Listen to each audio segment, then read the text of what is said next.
Hey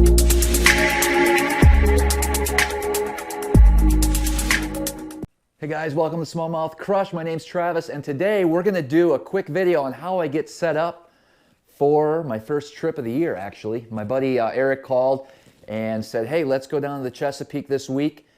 My boat's probably not ready. It may be ready in the next couple days, but we may have to jump in his boat. No big deal. We're going to go out and have a good time.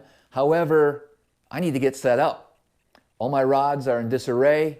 A lot of my bait's ready to go because I did do a lot of organization over the winter months.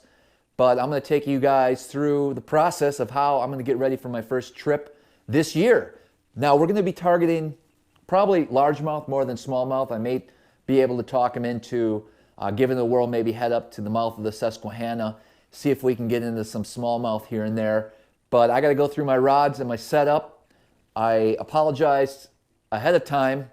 The garage, the workshop here is a mess, so bear with me. I normally don't keep it in this much, it's totally unorganized right now. I love being organized, so it's not my thing.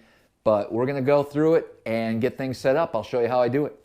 All right, I'm going to start out with some crankbaits for sure. We're probably going to do a little cranking.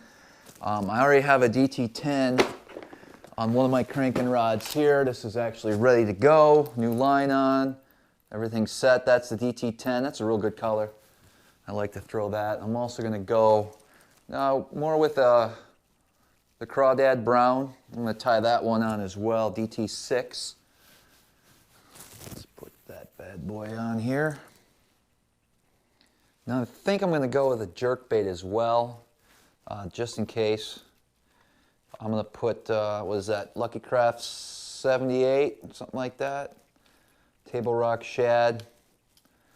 I throw this on the Dobbins 704. Seems like a really good rod. I switched over to this Dobbins rod this year as well. So we're going to try and give that a whirl. Hopefully we can get in a little jerkbait action out there. No doubt we'll probably have to bring the lipless box, this bad boy here. Maybe we can throw a few of these baits. Probably going to go with the crawdad color again. Everything's just ready to go. If I can get this Yozuri out of there. Just keep shaking it. Eventually it comes loose. There we go. There may be some blade bait action going on. Got me the silver buddy tied on. I actually use this. This is 743 by Dobbins. Excuse me, 742. Champion Extreme HP. It's a great rod. I actually tried this rod out last November, December on the St. Lawrence River with the silver buddy, and we crushed the smallies on it. So it actually will come into play for largemouth as well as smallmouth on the Chesapeake this week. So that should be good to go. Definitely going to want to throw some football heads as well, football head jigs. So we're going to put one on the 745 here. I got 15-pound fluoro on this, so we should be okay with this rod. Let's just get a nice old football head tied up. All right, so I'm going to go with a Dirty Jigs football. This looks like it's a 1/2 ounce. That should do the job. Black and blue.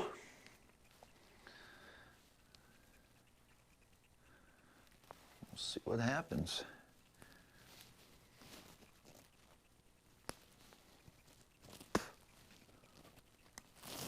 So I'm going to go and do a video in the future of how I organize all my tackle. But a lot of my plastics I actually keep in hard boxes and then basically sort them out in the trays.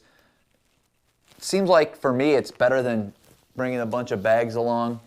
And when I get low, I know when to replace them. So right now I'm just trying to find a good trailer for that football. I think I'm going to go, we're just going to go with the Zoom chunk here and put that on the back of that. You know what? Scratch that. I'm going to go with pork this time of year. We're going to put that on the water. I'm also going to tie up a flipping jig as well. I'm going to throw that on the 744. Just going to trim a little bit off of the jig. Make sure we get it right. I'm going to throw some pork on this. Probably do a little flipping around the docks with it, and I mean, especially, you know, early, late winter, early spring type of deal. It could be really our saver of the day right here is this jig. All right, we'll just tie up this drop shot here. I'm going to be making some videos on how I drop shot, because there's a lot of, it's not just as simple as tying on a hook and a little weight. There's a lot of different techniques that go into it, especially the way I fish a drop shot. I'm going to start that all over. I'll tell you one thing, I do use Owner Mosquito number 2s a lot.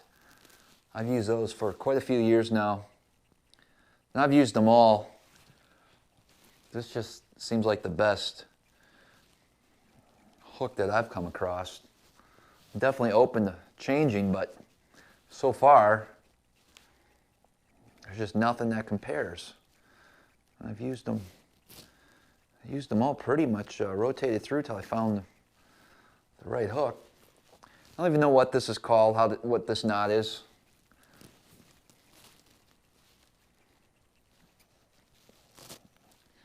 Aaron Martin's taught me this knot. I have no idea what the name is.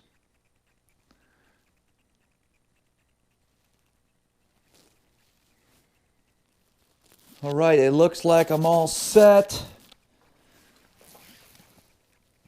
I'm not bringing too many. What we got? 1, 2, 3, 4, 5, 6, 7, 8, 9, 10.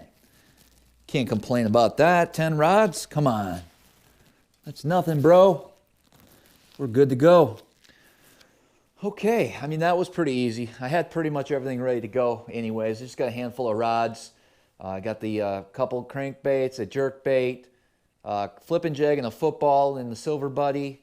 And then I brought 3 spinning rods. I bought one with the shad wrap, you know, like a size, I think it's a size 9 shad wrap. And then I have a drop shot, and I tied up a tube on that as well.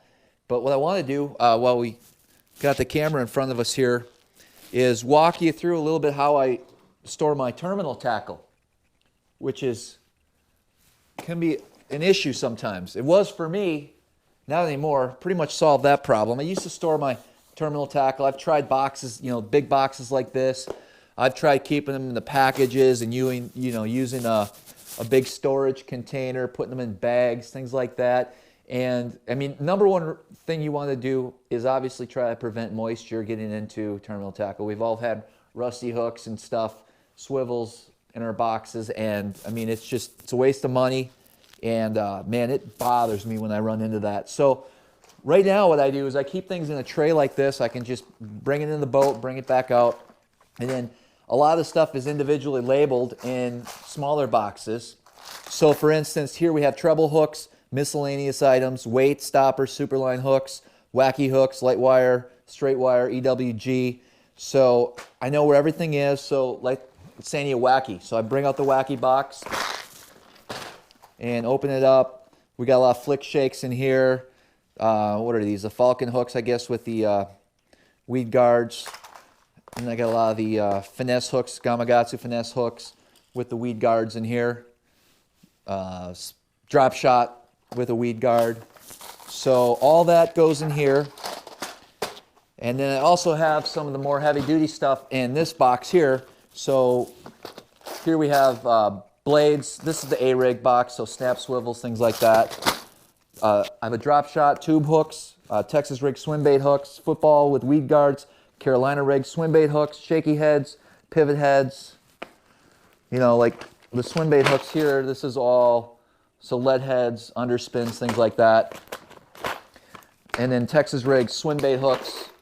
So a lot of that would have the weights on the bottom. So we're ready to go there. I mean, I have like big box here. I mean, this thing weighs 15 pounds of all the tube heads. But it's so much easier just take a pocket size like this with the tubes that I'm probably going to use on that general body of water instead of bringing this and weighing the boat down even more. Same thing with the drop shot weights. I mean, I got a mother box of the drop shot weights, but everything really is just kept in these small containers here. So really accessible. It keeps everything nice and organized for me. Then I also have like a miscellaneous hook box here. So this just has, I mean, just random stuff. The flipping hooks, extra flipping hooks. You know, the RoboWorm rebarbs, trailer hooks, just pretty much everything. And it's all put in plastic containers, plastic bags, just to help keep the moisture out as well. I'm going to do a whole video on how I set this up. I know this is totally a mess back here. It's not my style. Normally everything's labeled, everything's nice and ready to go. It's a pretty big mess still, but we're getting into it. I'm just getting excited to get out on the water and wanted to share with you guys how I get things set up. So we'll see you on the water soon.